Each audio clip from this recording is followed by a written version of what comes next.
Ya Allah. Terus bagaimana hubungan dengan anak saya yang sekolah di pesantren? Ini mau nanya sudah bersuci atau berwudu, Terima kasih kemudian Bapak. bersuci wudunya batal. Wudunya batal. Bismillahirrahmanirrahim. Assalamualaikum warahmatullahi wabarakatuh. Alhamdulillah wassalatu wassalamu ala rasulillah wa ala alihi wa sahbihi wa man walah. Allahumma salli wa sallim ala nabiyina Muhammadin wa ala alihi wa sahbihi ajma'in, amma ba'd. Pemirsa Fatwa TV, penyimak dan juga pendengar dimanapun Anda semuanya berada, ahlan wa sahlan wa marhaban bikum. Kami ucapkan selamat bergabung kembali dalam program Live Interaktif Spesial Ramadan. Kali ini kita berjumpa di Live Interaktif Fikih Ibadah bersama guru kita Ustadz Dr. Anas Burhanuddin LCMA, yang insya Allah kita akan hadir selama kurang lebih 1 jam ke depan sambil menemani waktu berbuka puasa dimanapun Anda berada yang sedang menjalankan ibadah puasa di kesempatan sore hari ini. Dan kita live dari studio Fatwa TV Jember. Anda bisa bertanya secara interaktif, secara langsung kepada Ustadz. Caranya silakan telepon kami di nomor telepon untuk studio Jember 0331 544 6087, atau juga Anda bisa menggunakan layanan WhatsApp call atau telepon via aplikasi WhatsApp yang Anda bisa akses di nomor 0821 706087. Kita ulang 0821 706087. Sudah hadir bersama kami di studio Fatwa TV Jember Ustadz Anas, kita sapa beliau terlebih dahulu. Assalamualaikum Ustadz. Waalaikumsalam warahmatullahi wabarakatuh. Masya Allah. Gimana Ustadz? Puasa hari ke-12 lancar Ustadz? Alhamdulillah. Alhamdulillah, insya Allah setelah 12 hari ya. Kalau barangkali sebagian kita di awal-awal bulan Ramadan mesin ibadahnya belum panas. Nah, Insya Allah sekarang semuanya sudah panas. mendekati pertengahan ya Ustadz ya? Mendekati pertengahan. Jadi nggak ada alasan lagi untuk bermalas-malasan atau merasa masih berat. Gitu. Karena kita sudah terlatih selama 12 hari ini, alhamdulillah. Jadi sekarang waktunya untuk berpacu dengan lebih kencang lagi. Masya Allah. Sambil kita menunggu 10 terakhir bulan Ramadan. Ini 10 hari kedua Ustadz ya. Betul, Baik Ustadz ya. Nah, barakallahu fikum Ustadz. Dan semoga semangat ini, pacu gaspol ini juga ada dalam diri kita semuanya, utamanya Anda pemirsa Fatwa TV yang saat ini sedang menyaksikan. Kita ingin menyapa juga beberapa rekan media yang saat ini turut merilai program kami, di antaranya adalah Radio Binbas Yogyakarta, kemudian Radio Sahabat Tegal, Radio MDFM Probolinggo, Radio Sago FM Sumatera Barat, Radio Gema FM Bontang, kemudian Radio Al Hikmah Banyuwangi, Radio Albina AM Bekasi, Radio Tua FM Riau, dan juga Radio Dai Tengaran. Sebelum kita bacakan pertanyaan yang kami terima melalui website www.dewanfatwa.com dan juga fatwatv.id, kita akan simak terlebih dahulu satu nasihat pembuka di kesempatan sore hari ini. Nah, tafadhol Ustaz. Bismillahirrahmanirrahim. Suatu ketika Atha bin As-Sa'ib rahimahullahu ta'ala bersama kawan-kawan beliau mengunjungi seorang sahabat yang bernama Abu Abdurrahman yang sedang sakit. Maka seperti kebiasaan para salafus saleh, dalam keadaan sakit mereka berusaha menghidupkan harapan Abu Abdurrahman kepada Allah Subhanahu wa taala. Dalam arti menasihatkan dan mengingatkan Abu Abdurrahman untuk banyak berharap kepada Allah Subhanahu wa taala. Karena dalam kondisi sakit atau dalam kondisi sakaratul maut, maka yang harus diunggulkan ya, yang harus dimenangkan, yang harus lebih dominan adalah unsur harapan kepada Allah Subhanahu wa taala. Lebih dari unsur takut kepada Allah Subhanahu wa taala. Jadi yang harus kita kuatkan dalam kondisi sakit atau sakaratul maut adalah unsur berharap. Nah, kita biasanya khauf dan roja. Ya, rasa takut dan rasa harap itu seiring sejalan. Tapi kata para ulama, saat kita sakit atau saat kita sakaratul maut, yang harus dikuatkan adalah faktor harapnya atau rojaknya. Maka mendengar nasihat kawan-kawan beliau ini, Abu Abdurrahman mengatakan, "Inni la arju rabbi wa qad sumtu lahu 80 Ramadan." Sungguh aku punya harapan besar kepada Tuhanku karena aku telah berpuasa untuknya sebanyak 80 Ramadan. Nah, ini adalah sebuah sikap yang baik. Husnudzan kepada Allah Subhanahu wa taala bahwasanya dengan berpuasa belasan Ramadan atau puluhan Ramadan, maka insya Allah kita akan mendapatkan pahala yang besar di sisi Allah Subhanahu wa taala dan bisa menjadi salah satu amalan andalan kita. Maka hendaknya kita juga bersyukur kepada Allah Subhanahu wa taala atas nikmat bisa menjaga puasa kita selama belasan Ramadan atau bahkan puluhan Ramadan. Mungkin kita tidak sampai 80 Ramadan seperti Abu Abdurrahman ini. Tapi ada sebagian kita yang sudah berpuasa 60 Ramadan, 50 Ramadan, ya 40 atau 30 atau belasan Ramadan. Dan sebagian kita kadang-kadang mengecilkan hal itu karena sudah biasa. Menganggap itu adalah sebuah pencapaian yang kecil. Tapi tidak demikian dengan Abu Abdurrahman. Beliau menjadikan itu sebagai salah satu amalan andalan beliau di sisi Allah Subhanahu wa taala. Nah, kita juga jangan mengecilkan puasa Ramadan kita selama belasan tahun atau puluhan tahun ini. Alhamdulillah. Dan untuk menambah syukur kita, coba tengoklah keluar sedikit. Untuk kemudian kita barangkali melihat ada sebagian orang yang begitu mudah tidak berpuasa di siang hari bulan Ramadan tanpa ada uzur. Mereka makan, minum, ngopi, makan di rumah makan atau restoran tanpa ada uzur yang membolehkan mereka untuk melakukan itu. Maka ketika melihat kondisi seperti itu, kita bersyukur kepada Allah Subhanahu wa taala karena berarti kita dijaga oleh Allah Subhanahu wa taala. Jadi bisa menjaga puasa di bulan Ramadan dan mengagungkan Ramadan dengan konsisten selama belasan tahun atau bahkan puluhan tahun. Itu adalah salah satu bentuk penjagaan dari Allah Subhanahu wa taala untuk kita semuanya. Maka kita harus syukuri itu dan menjadikannya sebagai salah satu amalan andalan kita di sisi Allah Subhanahu wa taala, sebagaimana kita berharap itu juga bisa menjadi salah satu amalan andalan kedua orang tua kita yang barangkali sebagian mereka sudah meninggal. Karena merekalah yang dahulu mengajarkan kita dan mendidik kita untuk berpuasa sejak kita kecil. Maka mereka juga insya Allah akan mendapatkan pahala ad-dalalah 'alal khair, menunjukkan kebaikan. Juga pahala mendidik, mengajarkan kita sunnah ya, untuk berpuasa di bulan Ramadan dan mengagungkan bulan Ramadan.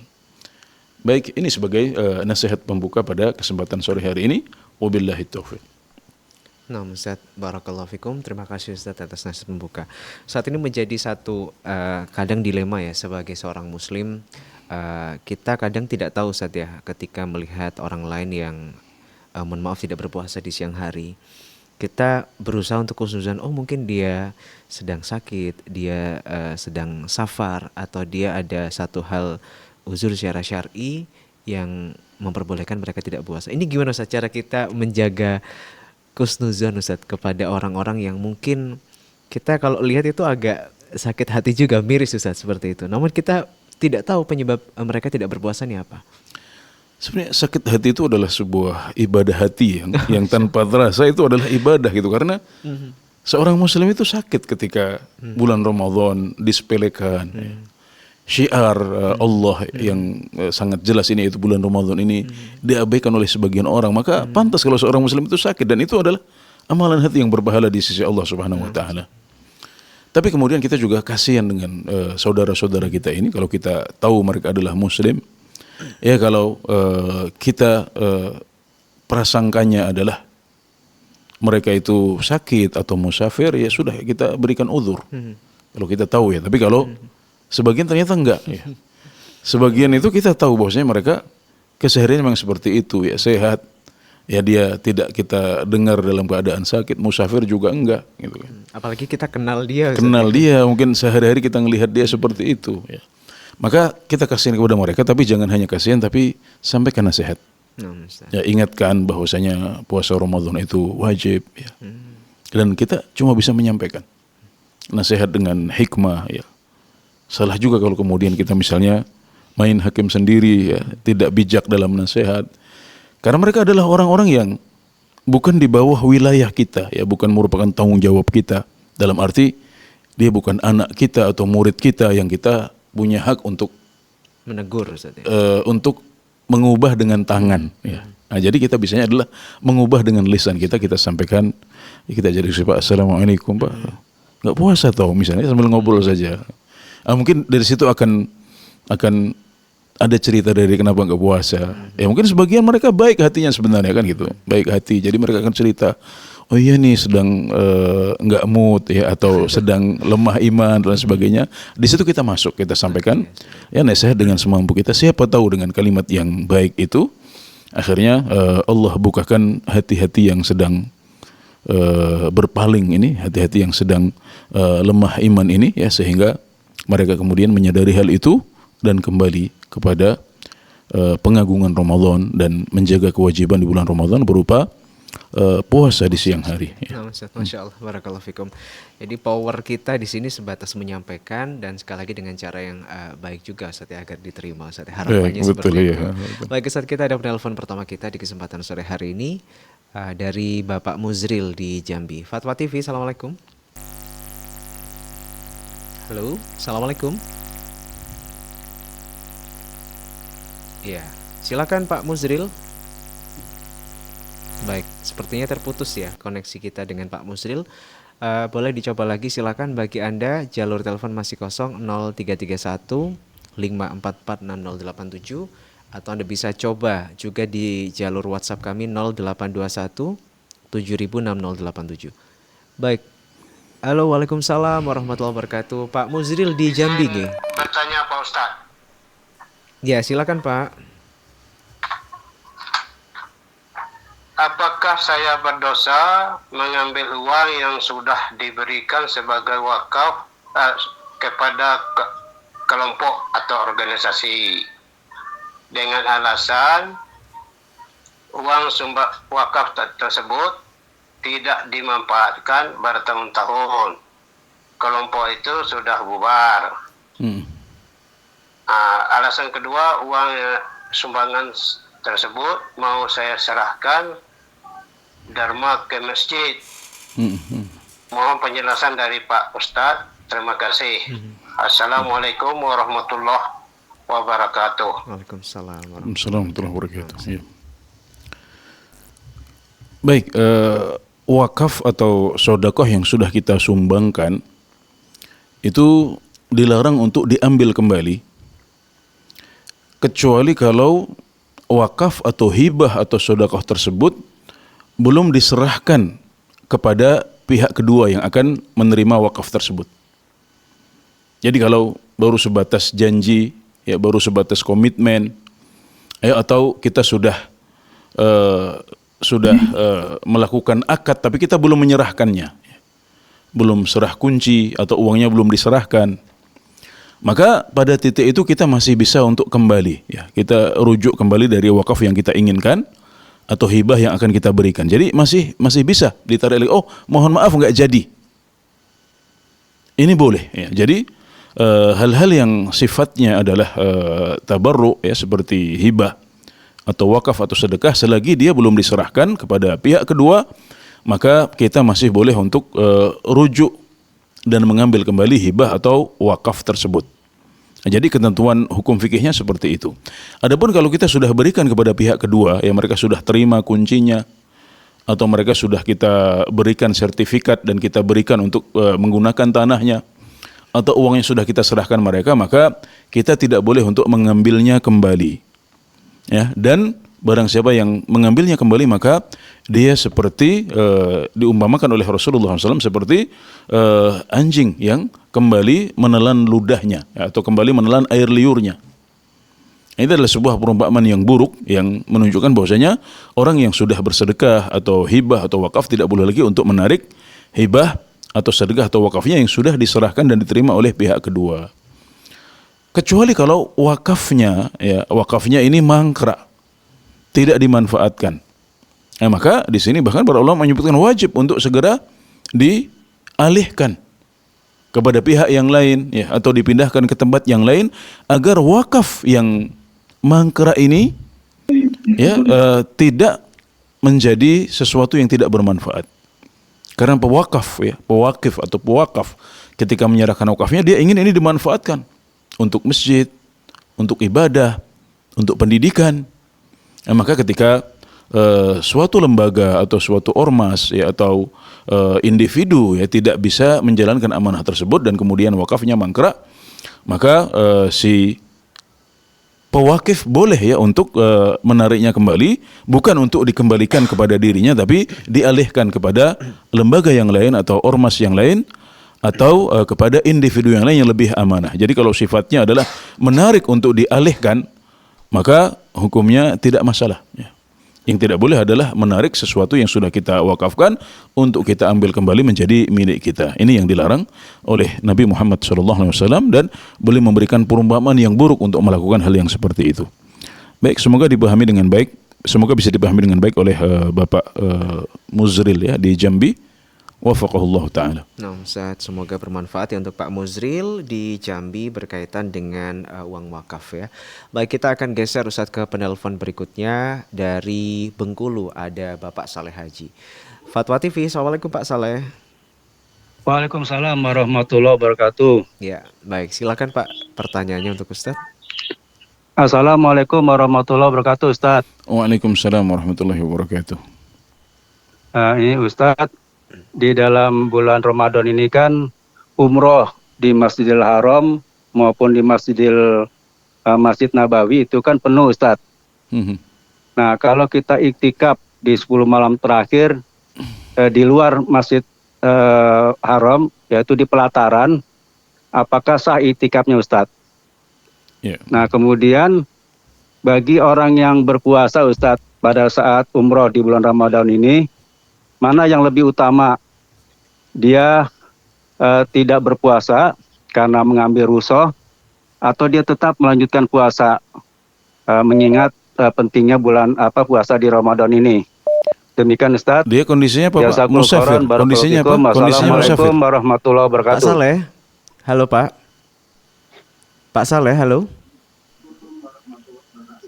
Iya. Halo. Iya. Ya. Pak Saleh, yang kedua tadi Halo, pertanyaannya, kondisinya beliau dalam Halo.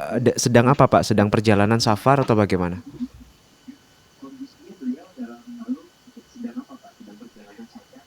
Iya.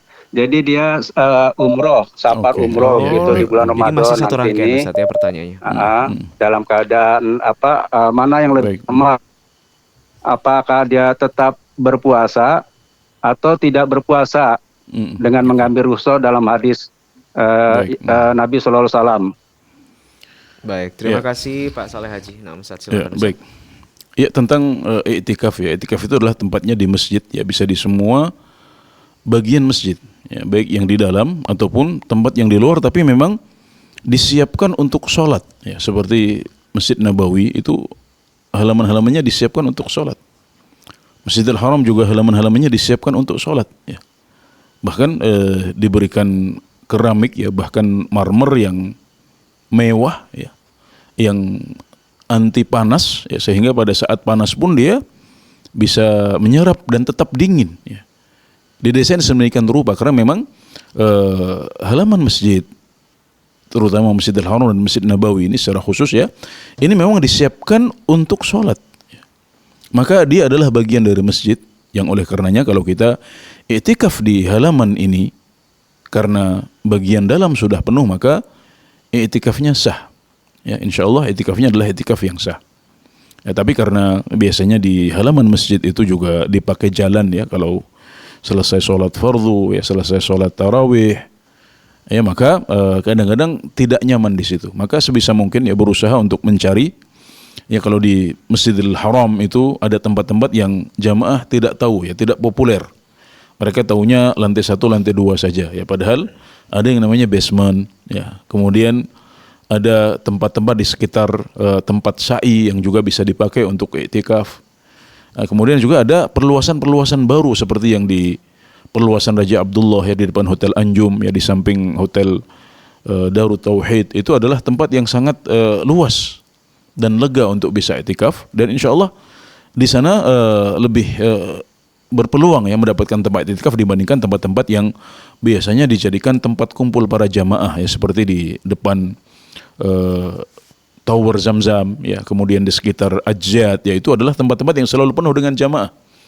Padahal kalau kita bisa bergeser ke arah belakang ya, di sekitar perluasan Raja Abdullah, maka di sana akan ada tempat-tempat yang masih luas dan kosong biidznillah taala. Tapi kalau seandainya karena kondisi yang sangat padat sekali ya, tidak mendapatkan tempat kecuali di di halaman masjid, maka boleh iktikaf di situ dan iktikafnya sah biidznillah taala, dan usahakan jangan sampai mengganggu kegiatan orang yang berjalan ya di sekitar masjid ya, pakai tempat-tempat yang memang ditutup dan dikhususkan untuk sholat ya, maka tidak masalah iktikaf di tempat seperti itu. Kemudian untuk yang kedua, mereka yang sedang melakukan perjalanan umroh ya, kalau dalam perjalanan itu mereka tidak mendapatkan masyaqqah ya, mereka tidak merasakan berat, maka yang terbaik adalah mereka tetap berpuasa. Kenapa? Karena dengan begitu mereka bisa tetap berpuasa pada bulan Ramadan.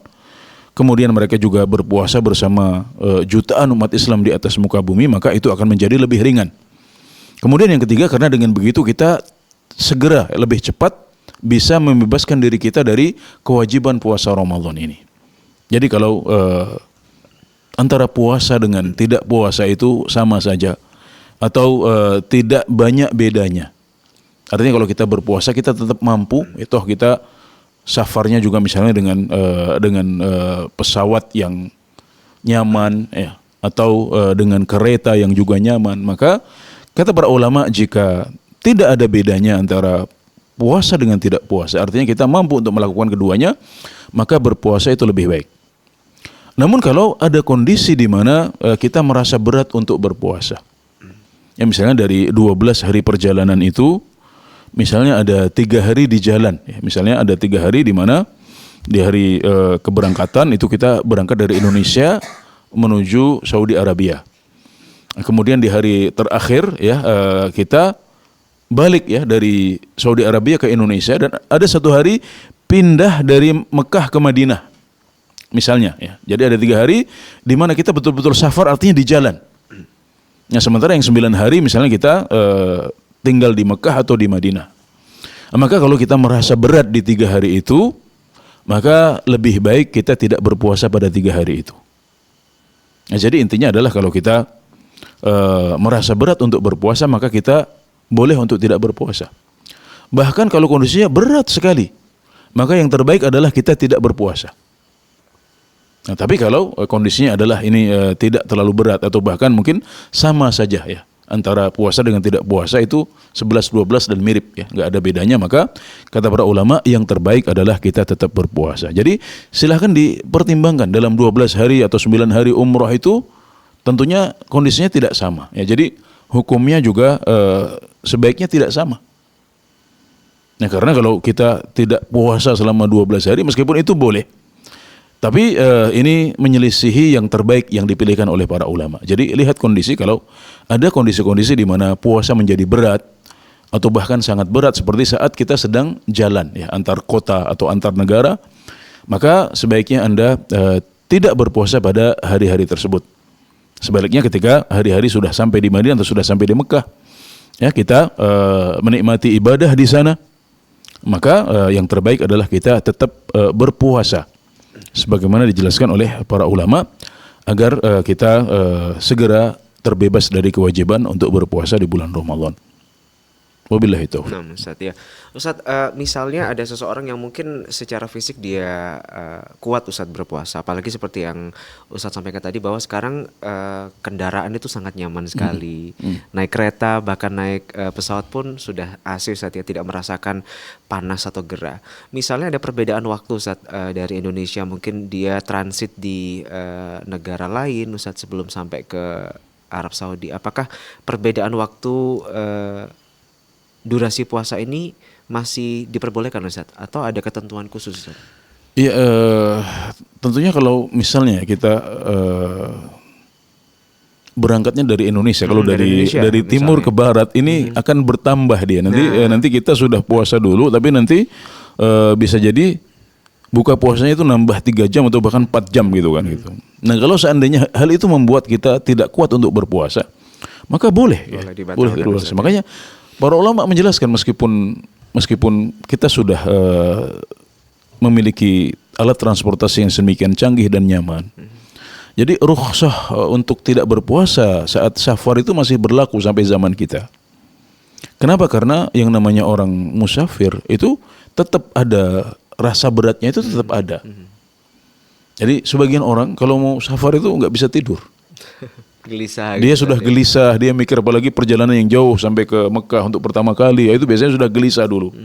Akhirnya nggak enak makan, nggak enak tidur. Ya. Maka kalau kondisinya seperti itu silahkan nggak puasa. Nggak masalah. Ustaz. Boleh ya. Ya, bahkan kalau dia merasa berat sekali, apalagi sudah dipertimbangkan, oh ini nanti akan nambah jadi 17 jam, 18 jam misalnya. Oh saya nggak kuat gitu. Sudah Bismillah, nggak usah berpuasa, nanti diqadha di hari yang lain.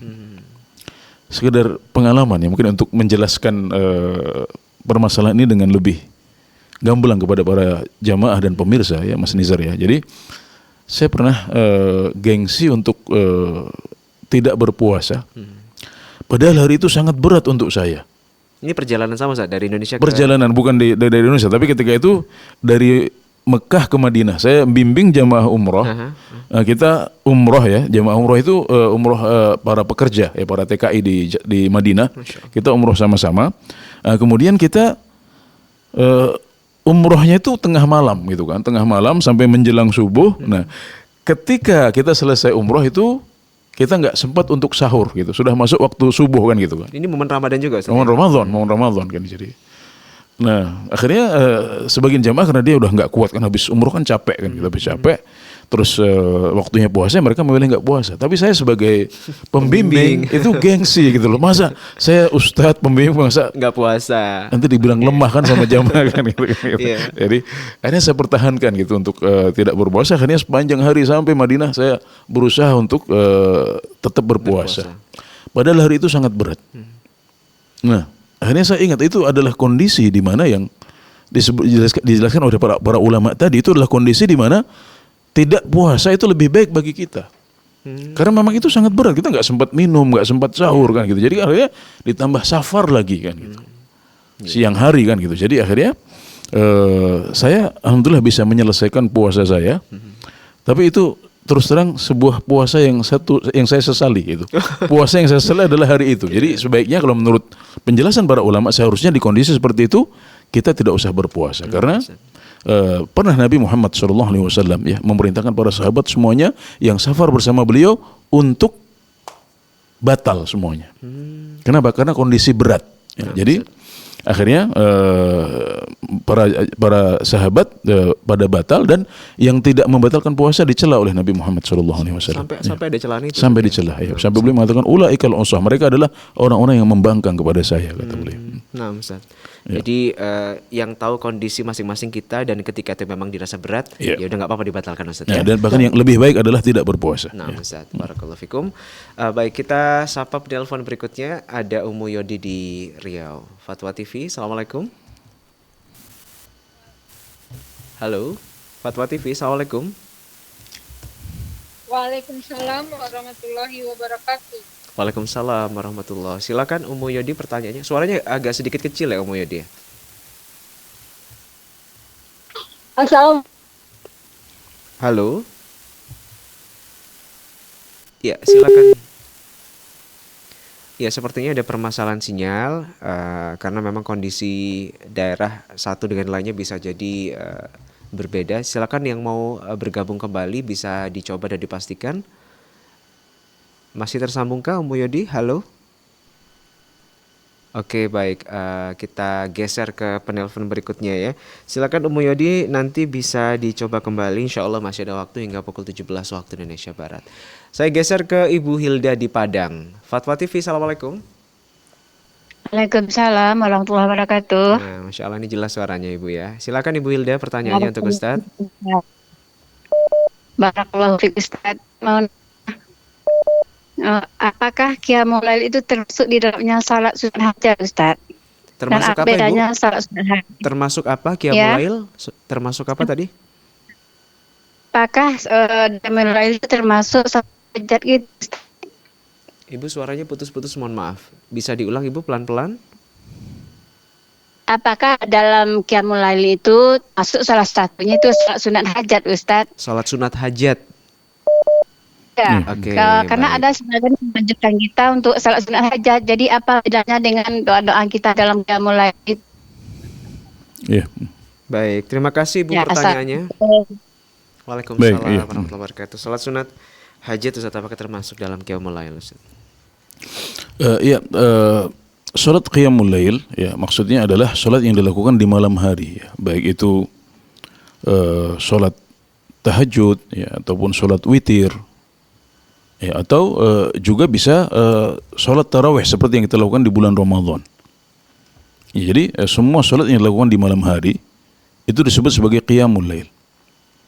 Termasuk kalau seseorang sedang punya hajat, dia ada sesuatu yang ingin dia mintakan kepada Allah Subhanahu wa taala, maka kemudian dia melakukan salat 2 rakaat ya di malam hari. Misalnya setelah dia tidur pada jam 2, jam 3 dia bangun untuk melakukan salat hajat secara khusus. Maka itu juga bisa disebut sebagai qiyamul lail.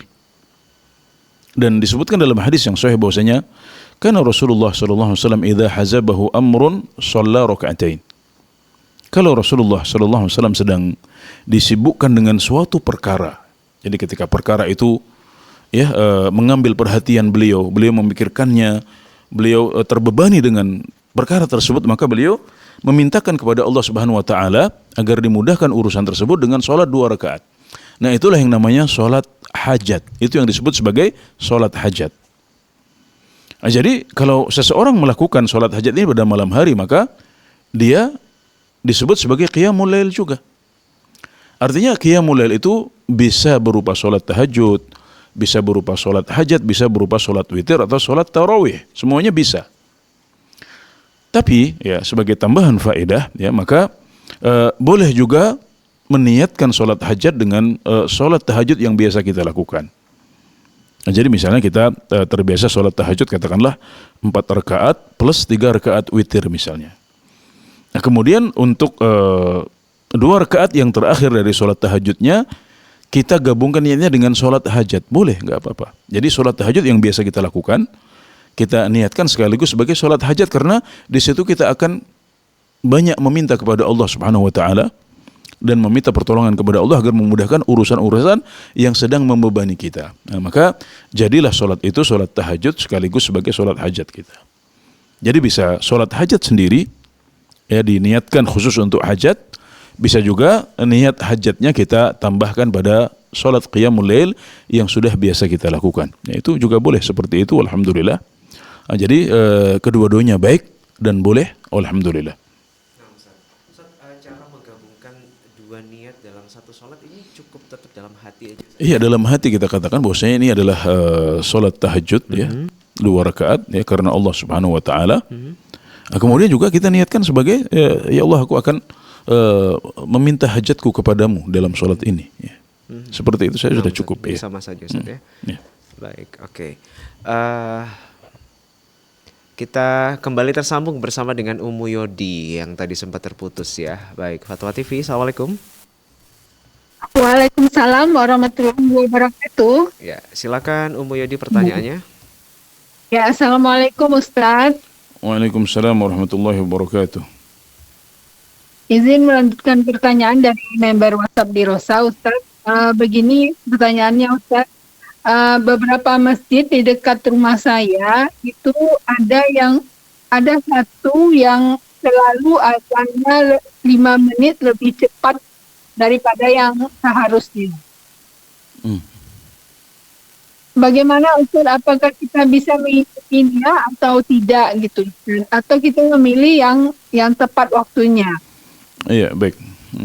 Terus satu lagi Ustaz, wanita kan sholat diutamakan sholat di rumah ya Ustaz. Saat tarawih ini kan kita sebaiknya sholat juga di rumah. Sementara ada hadis sholat bersama imam sampai selesai itu sama dengan sholat semalam subuh. Kalau seandainya kita sholat rumah sendirian Ustaz, apakah kita mendapatkan ide itu juga? Baik. Baik, terima kasih Ummu Yodi. Ya, ada 2 pertanyaan Ustadz yang disampaikan ya. Yang pertama berkaitan dengan perbedaan azan satu dengan yang lainnya ini yang lebih cepat. Ini ngikut yang mana Ustadz? Ya, baik. Jadi kalau dalam suatu kota atau dalam suatu masyarakat ya sudah ditentukan oleh pemerintah bahwasanya waktu azan maghribnya adalah misalnya jam 18.00. Ya, ini adalah ketentuan dari Kementerian Agama atau kantor Kementerian Agama di daerah setempat. Dan tidak ada alasan atau pandangan tertentu misalnya yang menganggap bahwasanya memang waktu dari Kemenak atau kantor Kemenak daerah itu adalah terlalu lambat misalnya. Jadi memang waktu maghrib adalah jam 18.00. Tapi kemudian ada sebagian masjid atau satu masjid yang terbiasa duluan misalnya. Ya mungkin karena faktor jamnya yang terlalu cepat, ya, atau karena faktor orangnya mungkin yang memang agak aneh atau lain sebagainya, ya. Maka berarti kalau itu hanya satu-satunya masjid yang melakukan hal seperti itu dan tanpa ada sudut pandang ilmiah yang bisa dipertanggungjawabkan, maka berarti kita tidak boleh untuk menjadikan azan masjid tersebut sebagai acuan, ya, untuk sholat ataupun untuk berbuka puasa. Kenapa? Karena para ulama sepakat bahwasanya sholat itu tidak boleh dilakukan sebelum waktunya. Dan kalau sampai terjadi maka sholatnya tidak sah. Kemudian juga tidak boleh kita berbuka puasa sebelum waktunya tiba. Dan kalau kita melakukannya dalam keadaan sadar maka puasa kita menjadi tidak sah. Jadi ini sangat bahaya sekali yang seperti ini. Jadi kalau memang itu hanya satu orang dan kita tidak mengetahui ada pandangan ilmiah yang bisa dipertanggungjawabkan, maka berarti kita tidak boleh menjadikan azan masjid tersebut sebagai patokan. Maka kita mengikuti patokan yang lebih kuat, yaitu dengan melihat jadwal imsakiyah yang sudah ditentukan oleh Kementerian Agama di daerah tempat kita tinggal, atau menjadikan patokannya adalah azan yang umumnya dilakukan oleh masyarakat di kota kita. Jadi ini yang dipraktekkan oleh sebagian besar masjid atau jumhurnya masjid, ya. Itu yang kita jadikan patokan karena itu yang lebih bisa bertanggungjawabkan, ya. Nah, jadi tidak boleh kita misalnya karena nafsu kita pengen cepat-cepat buka puasa, ya sudah kita ikut yang itu saja, nggak boleh. Apalagi tadi disebutkan ini sudah sering kebiasaannya seperti itu. Jadi ada kemungkinan ada human error, ya, kesalahan manusia. Ada kemungkinan jamnya yang di masjid yang dipasang berarti harus diperbaiki. Dan ada kewajiban bagi sesama umat Islam, ya, bahkan para pejabat kita di kantor Kementerian Agama untuk menegur masjid yang seperti itu karena berbahaya, dampaknya sangat negatif, ya, untuk ibadah umat Islam. Jadi harus ditegur yang seperti itu. Nah, kemudian yang kedua tadi tentang sholat tarawih bagi wanita, Ustaz. Ketika di rumah, apakah juga dapat pahala sama, Ustaz? Baik, sholat sunnah yang terbaik bagi para wanita, bahkan termasuk sholat wajib adalah di rumah mereka. Yang termasuk sholat tarawih yang terbaik bagi para wanita adalah sholat di rumahnya, dengan catatan, ya, dia bisa melakukan sholat sebaik dan sekhusyuk dan sebagus serta sepanjang sholat yang dilakukan di masjid. Nah, jadi kalau di rumah Anda bisa mengerjakan sholat yang sama, maka di situ kita katakan sholat Anda di rumah lebih baik. Tapi kalau misalnya di rumah membuat kita malas, ya, di rumah membuat kita hanya bisa mengerjakan sholat misalnya 2 rakaat atau 4 rakaat saja, padahal kalau di masjid kita bisa mengerjakan sholat sebanyak 11 rakaat atau bahkan 23 rakaat, maka tentunya sholat di masjid lebih baik, bahkan untuk seorang wanita sekalipun. Maka kalau di rumah, ya, bisa ada beberapa orang, ya, anggota keluarga yang wanita misalnya, ya, ibu dengan putrinya atau ibu dengan saudari-saudarinya misalnya bisa bersama-sama sholat di rumah, ya, dengan durasi yang lebih panjang, dengan jumlah rakaat yang lebih banyak atau paling tidak sama dengan yang di masjid, maka itu lebih baik daripada yang di masjid. Nah, kalau kemudian, ya, seseorang punya prinsip, oh, saya bisa tetap sholat dengan khusyuk dan panjang di rumah dengan jumlah rakaat sampai 13 atau sampai 23 rakaat atau 11 rakaat seperti yang di masjid, ya, tapi nanti apakah saya mendapatkan pahala qiyamul lail yang penuh? Kita katakan Anda bahkan mendapatkan yang lebih baik daripada yang didapatkan oleh para wanita yang sholatnya di masjid. Nah, jadi tidak perlu khawatir, ya, dengan berkurangnya pahala kita atau kita kalah dengan mereka yang bisa sholat di masjid di belakang imam, karena Anda punya prinsip yang tadi yang sudah dijelaskan, sholat Anda lebih baik daripada mereka karena Anda sholat di tempat yang lebih tertutup. Nah, jadi karena Anda tidak punya imam misalnya, karena nggak bisa mendapatkan teman untuk sholat bersama di masjid. Maka insya Allah Anda tetap mendapatkan pahala yang lebih besar daripada mereka yang sholat di masjid. Maksudnya daripada para wanita yang sholat di masjid. Ya, jadi tentunya kalau yang sholat di masjid ya dihitung sholat semalam penuh karena mereka selesai bersama imam, maka Anda mendapatkan pahala yang sama atau bahkan lebih. Biidznillah ta'ala. Tapi dengan catatan ya, kualitasnya sama ya. Kualitasnya sama ya, jangan harus apple to apple ya, jangan membandingkan antara 4 rakaat di rumah dengan mereka yang sholat 23 rakaat di masjid, itu tidak sebanding. Jadi kalau ibadahnya sama, kualitasnya sama, jumlah rakaatnya sama, maka sholat seorang wanita di rumah lebih baik dan dia tidak perlu khawatir tidak bisa mendapatkan keutamaan seperti yang didapatkan di masjid berupa dicatat qiyamul lail semalam penuh sebagaimana dijanjikan oleh Rasulullah SAW. Nah, Ustaz, barakallahu fikum. Semoga bermanfaat tadi untuk Umu Yodi, dan alhamdulillah sudah tuntas terjawab 2 pertanyaan. Masih ada waktu di kesempatan sore hari ini, kita masih di live interaktif Fikih Ibadah. Kita bergeser ke penelpon kelima kita sore ini, ada Ibu Yanti dari Sumatera Barat. Baik, Fatwa TV, assalamualaikum. Waalaikumsalam warahmatullahi wabarakatuh. Ya, silakan Ibu Yanti pertanyaannya. Ya, assalamualaikum Ustaz. Waalaikumsalam warahmatullahi wabarakatuh.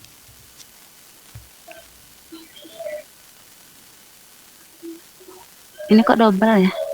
Ya, Ibu mungkin bisa mengecilkan radio atau televisinya terlebih dahulu, Ibu ya. Mau bertanya Ustadz tentang membaca ta'awuz di dalam sholat, apakah dibacanya di setiap rakaat atau hanya di awal rakaat saja Ustadz? Membaca ta'awuz. Jazakallahu khair, assalamualaikum.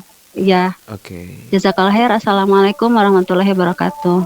Baik, Wa Yaki, membaca ta'awuz apakah dilakukan setiap kali kita membaca bacaan dalam sholat, Ustaz? Ya, baik. A'udzubillahi minasyaitonirrajim ya. Menurut para fuqaha ini cukup dibaca 1 kali saja di rakaat yang pertama.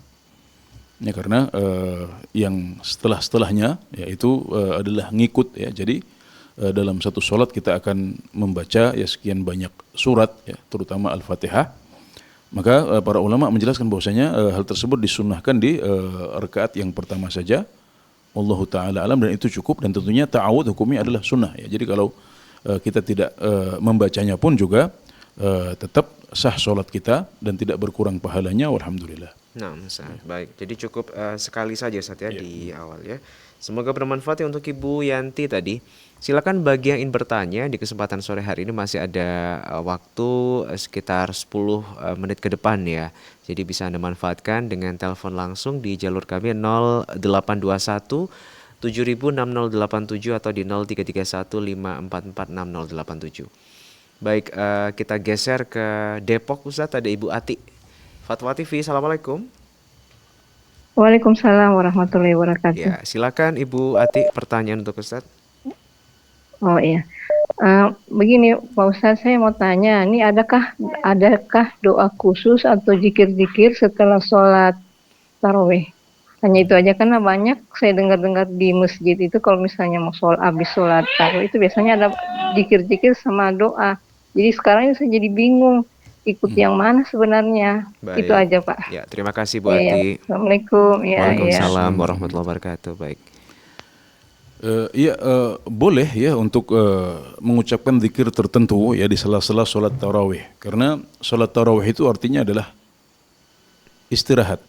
Ya, tarawih itu jamak dari tarwih atau tarwihah, yang artinya adalah istirahat di sela-sela sholat. Jadi pada zaman dahulu ketika para sahabat, para tabi'in, generasi awal umat Islam yang mengikuti sunnah Nabi Muhammad SAW dengan mengerjakan sholat tarawih di bulan Ramadan, ya mereka mengerjakan sholat dengan rakaat-rakaat yang panjang dan jumlah rakaat yang banyak. Maka setiap mereka menyelesaikan 4 rakaat, mereka istirahat dulu. Nah, kemudian setiap 4 rakaat lagi istirahat lagi. Ya, 4 rakaat lagi istirahat lagi. Terus seperti itu. Nah, jadi di sela-sela istirahat ini mereka sejenak rehat, kemudian juga mereka bisa membaca Al-Quran, ya, mereka bisa zikir. Dan untuk rehat antara sholat ini tidak ada zikir khusus yang diajarkan oleh Nabi Muhammad SAW. Kita bisa zikir apa saja, ya, kita bisa membaca Al-Quran, bisa minum, ya, bisa makan dulu, nggak apa-apa. Ya, dan zikir yang diajarkan oleh Nabi Muhammad SAW dalam sholat tarawih adalah ketika sudah selesai witir, di mana Nabi Muhammad SAW biasa mengucapkan Subuhun Quddus Rabbul Malaikatu Warruh. Ya. Subuhun Quddus, Subuhun Quddus, Subuhun Quddus. Rabbul Malaikati Warruh, dalam sebagian riwayat Subuhun Quddus, Subuhun Quddus, Subuhun Quddus, Rabbuna wa Rabbul Malaikati Warruh, dengan mengeraskan bacaan pada bacaan yang ketiga. Nah, jadi ini adalah yang diajarkan dan dicontohkan oleh Nabi Muhammad SAW berupa zikir khusus. Sedangkan yang lain maka bisa zikir apa saja yang diucapkan ya di sela-sela sholat, dan jangan mengganggu orang lain. Karena sholat tarawih itu hendaknya khusyuk ya, tumanina, ada ketenangan di sana. Ya. Masing-masing sibuk dengan beribadah kepada Allah Subhanahu Wa Taala. Jangan sampai malah timbul ya bacaan-bacaan yang dikeraskan, yang malah dikhawatirkan mengganggu orang lain. Ya, maka kita bisa melihat misalnya bagaimana sholat tarawih diadakan di Masjidil Haram ya, di Masjid Nabawi ya. Kita bisa mencontoh yang seperti itu.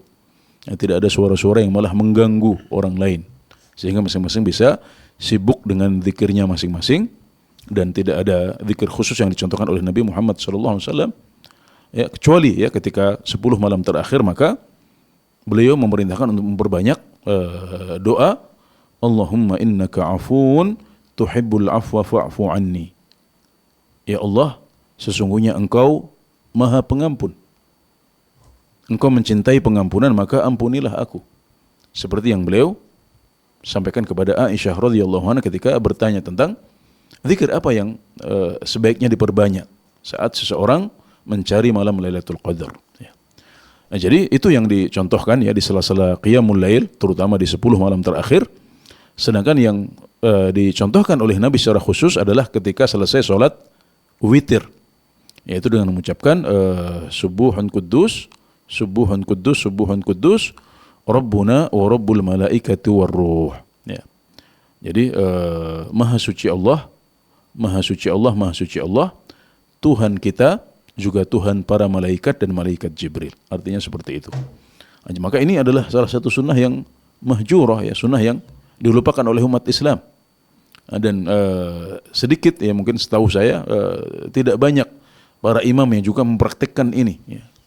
Hendaknya ini dihidupkan. Ya. Jadi para imam ya ketika menyelesaikan tarawihnya dengan witir, maka mereka dianjurkan untuk mengucapkan Subuhun Quddus, ya, Rabbuna wa Rabbul Malaikati Warruh, atau maaf ada satu lagi Subhanal Malikil Quddus ya.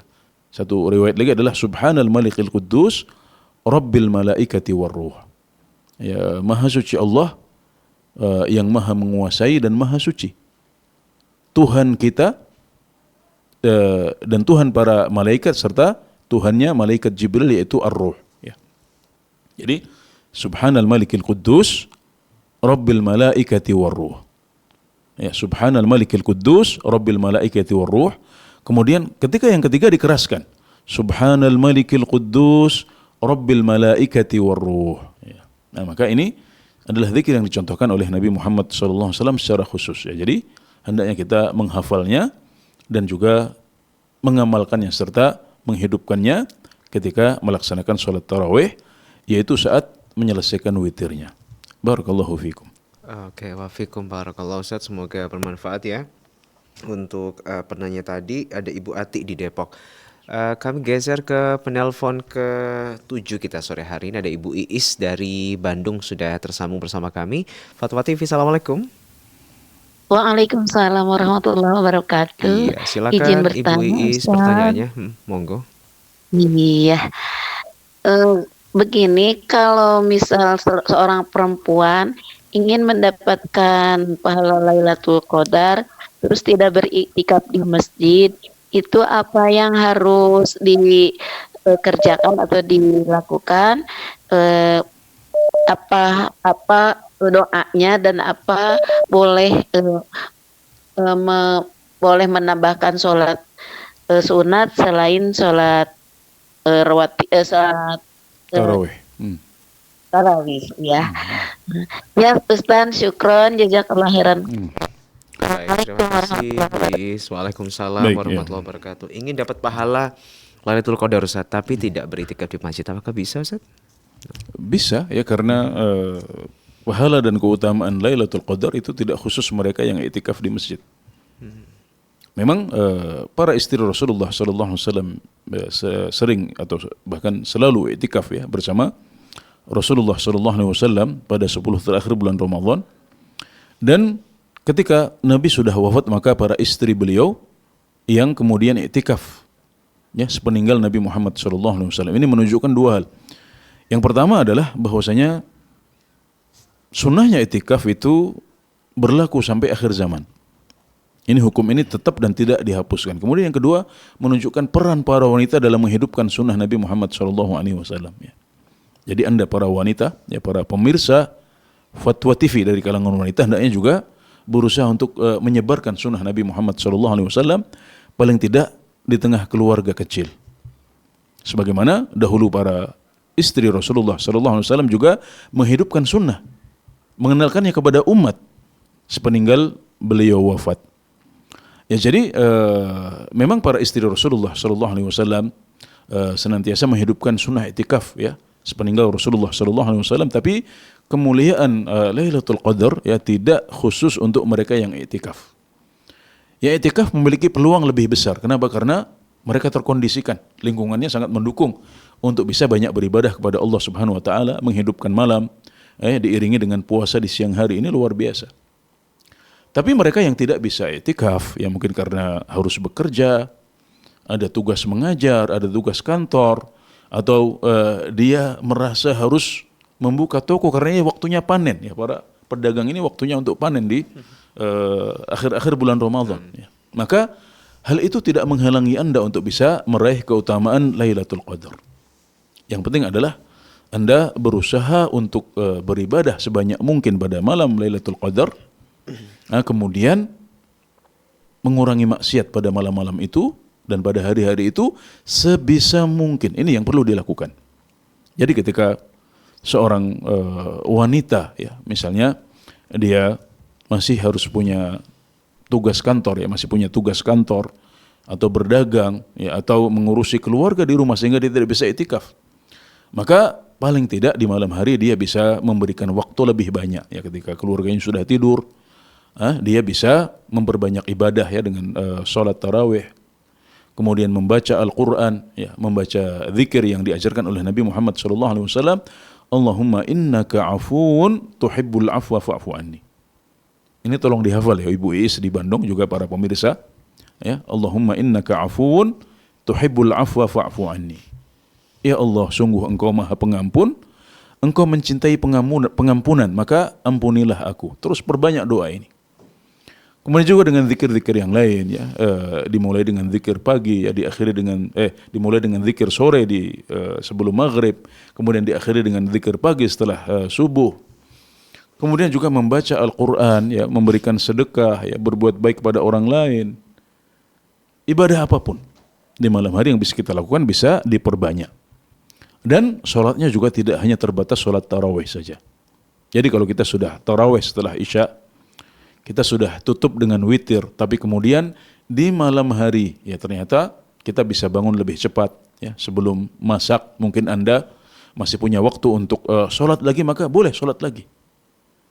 Tapi jangan witir lagi ya, jadi cukup sholat yang genap-genap saja, bisa 2 rakaat, 4 rakaat, 6 rakaat, baru kemudian masak untuk kemudian sahur bersama keluarga. Nah, jadi ibadah apa saja diperbanyak.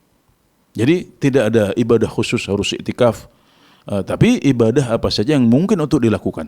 Silahkan sebut ibadah apa saja. Ya, baik itu zikir atau bahkan ibadah sosial ya, dengan mungkin transfer kepada siapa, kepada ponakan-ponakan ya, kepada keluarga, itu juga ibadah di malam Lailatul Qadar. Nah, jadi bisa berupa ibadah individu ataupun ibadah sosial, silahkan diperbanyak. Kemudian satu lagi, kurangi maksiat ya, jangan malah nonton, janganlah mendengarkan suara-suara yang diharamkan oleh Allah Subhanahu wa taala. Kemudian juga fokus pada malam-malam ganjil untuk bisa mendapatkan malam Lailatul Qadar, tapi 10 terakhir itu usahakan full ibadah. Tapi lebih fokus pada malam-malam ganjil karena itu lebih diharapkan untuk bisa menjadi Lailatul Qadar. Baik, semoga Allah memberikan taufiknya kepada Anda dan para pemirsa yang lain untuk bisa mengisi malam Lailatul Qadar dan 10 terakhir bulan Ramadan dengan berbagai ibadah dan amal soleh. Baik Ustadz, oke, kita ke penanya terakhir Ustadz ya. Penelpon terakhir kita di kesempatan sore hari ini. Baik, kita sapa Fatwa TV. Assalamualaikum, Bapak Mira dari Sulawesi Selatan. Iya, Bapak Mira dari Sulawesi Selatan. Iya, baik. Silakan Bapak ya. Satu pertanyaan singkat Pak ya untuk Ustadz ya. Ini masalah ini Pak, bagaimana itu waktunya kalau kita sudah melakukan baru kita lanjutkan dengan salat tahajud di tengah malam. Bisakah itu dilaksanakan itu Pak Ustaz? Bisa diulang Pak Mira pertanyaannya? Itu kalau kita sudah melaksanakan salat berjamaah tarawih di masjid, baru kita laksanakan lagi salat di tengah malam kalau kita sudah di rumah. Baik ya. Iya. Baik, sudah ikut berjamaah Ustadz salat tarawih di masjid. Kemudian malam harinya beliau sholat sunnah lagi di rumah qiyamul lail seperti apa? Apakah diperbolehkan? Jadi sholat malam ya, sholat malam kita tidak dibatasi dengan jumlah tertentu. Nabi Muhammad SAW mengatakan sholatul laili mathna mathna. Sholat malam itu 2 rakaat. Fa idza khasyiya ahadukumul fajr falyutir bi raka'ah. Dan kalau seorang di antara kalian khawatir masuknya waktu fajar, maka hendaklah dia mengakhiri dengan witir 1 rakaat. Jadi kalau seseorang sudah sholat tarawih, kemudian dia juga sudah sholat witir bersama imam, kemudian Allah mudahkan dia untuk sholat malam setelah dia tidur, maka dia boleh untuk sholat lagi. Ya, boleh sholat lagi, tapi hendaknya sholat yang genap-genap saja. Bisa 2 rakaat, bisa 4 rakaat, ya bisa 6 rakaat atau lebih. Dan tidak boleh witir lagi kalau sudah witir sebelum tidur. Kalau sebelum tidur belum witir berarti dia tutup dengan witir. Tapi kalau sebelum tidur dia sudah witir, maka yang tengah malam ini cukup sholat yang genap tanpa ada witir. Karena Nabi Muhammad SAW bersabda, La witrani fi laylah. Tidak boleh ada 2 witir dalam 1 malam. Baik, tidak masalah. Ya, silahkan Anda menambah sholat. Dan itu akan menambah pahala Anda di sisi Allah Subhanahu wa taala. Walhamdulillah. Nah, Ustaz, itu jadi pertanyaan terakhir sekaligus jawaban terakhir. Jazakumullah khairan Ustaz ya. Terima kasih atas jawaban yang disampaikan dan sekali lagi semoga menambah keilmuan hazanah pengetahuan kita berkaitan dengan fikih ibadah yang disampaikan oleh Ustaz Dr. Anas Burhanuddin LCMA. Dan pemirsa Fatwa TV, akhirnya kami harus pamit undur diri dari program live interaktif di kesempatan sore hari ini. Informasi berkaitan dengan Dewan Fatwa dan Fatwa TV Anda bisa akses dengan mudah, silakan di laman kami www.fatwatv.id atau juga di dewanfatwa.com, dan jangan lupa juga untuk follow akun-akun sosial media terverifikasi kami, baik itu di Instagram, kemudian official YouTube dan juga Telegram, silakan ya.